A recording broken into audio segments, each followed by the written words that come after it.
கர்த்தர் வழக்காட எழுந்திருக்கிறார். கர்த்தர் வழக்காட எழுந்திருந்து ஜனங்களை நியாயம் தீர்க்க நிற்கிறார்.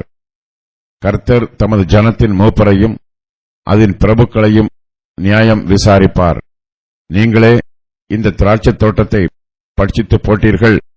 சிறுமையானவனிடத்தில் கொள்ளையிட்ட பொருள் உங்கள் வீடுகளில் இருக்கிறது.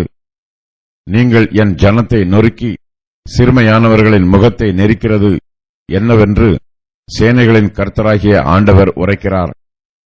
கர்த்தருக்கும் இஸ்ரவேல் புத்திரருக்கும் இடையே வழக்கு உண்டாயிருக்கிறது. வழக்காடுவோம் வாருங்கள் என்று கர்த்தர் தம்முடைய ஜனத்தை அழைக்கிறார். இப்போது இந்த வழக்கில் வழக்காடுவதற்கு கர்த்தரே எழுந்திருக்கிறார்.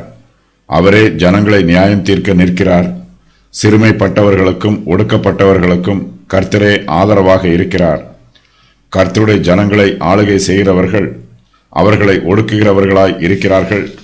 இதனால் கர்த்தர் தமது ஜனத்தின் மூப்பரையும் பிரபுக்களையும் நியாயம் விசாரிப்பார். ஒருவர் தேசத்தில் எவ்வளவு பெரிய தலைவராக இருந்தாலும் அவரும் தேவனுடைய நியாய தீர்ப்புக்கு தப்பிக்க முடியாது. தம்முடைய ஜனங்களை ஒடுக்குகிறவர்களை கர்த்தர் கண்ணோக்கி பார்க்கிறார். அவர்கள் முகப்பார்வை அவர்களுக்கு விரோதமாக சாட்சியிடுகிறது.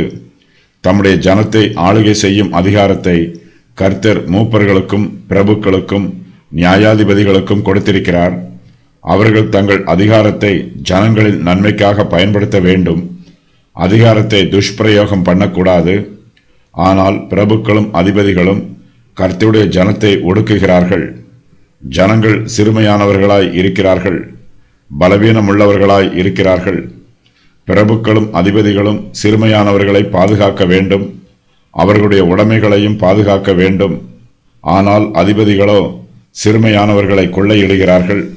அவர்களிடத்தில் கொள்ளையிட்ட பொருட்களை தங்களுடைய வீடுகளில் சேர்த்துக் கொள்கிறார்கள். இப்படிப்பட்ட துன்மார்க்கருக்கு ஐயோ என்றும் அவர்களுக்கு கேடு உண்டாகும் என்றும் அவர்களுடைய கைகளின் பலன் அவர்களுக்கு கிடைக்கும் என்றும் கர்த்தர் சொல்லுகிறார். தேசத்தில் கர்த்தர் அப்பம் என்னும் ஆதரவுகோலை எடுத்து போட்டாலும் நீதிமான்களுக்கு ஒரு குறைவும் இருக்காது. அவர்கள் தங்கள் கிரியைகளின் பலனை அனுபவிப்பார்கள். அவர்களுடைய மனச்சாட்சி சுத்தமாயிருக்கும். நீதிமான்கள் தீங்குக்கு விலகி ஜீவிப்பார்கள். தேசத்தின் மீது பொதுவான தீங்கு வரும்போது அது அவர்களை அணுகாது. துன்மார்க்கனுக்கு கேடு உண்டாகும் போது நீதிமான்களுக்கோ நன்மை உண்டாகும்.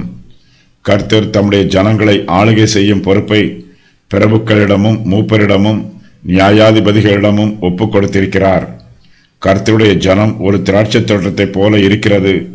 அதிபதிகள் திராட்சைத் தோட்டத்தை பாதுகாத்து பராமரிக்க வேண்டும். ஆனால் அவர்களோ திராட்சைத் தோட்டத்திற்கு நன்மை செய்வதற்கு பதிலாக தீங்கு செய்கிறார்கள். திராட்சைத் தோட்டத்தை பட்சித்து போடுகிறார்கள். அதிபதிகள் கர்த்தருடைய ஜனத்தை பாதுகாக்க வேண்டும், அவர்களுடைய நன்மையை விசாரிக்க வேண்டும். ஆனால் அவர்களோ கர்த்தருடைய ஜனத்தை நொறுக்குகிறார்கள், அவர்களுடைய முகத்தை நெரிக்கிறார்கள். சேனைகளின் கர்த்தராகிய ஆண்டவர் தம்முடைய தேசத்தின் அதிபதிகளிடம் நீங்கள் ஏன் இப்படி செய்கிறீர்கள் என்று வழக்காடுகிறார்.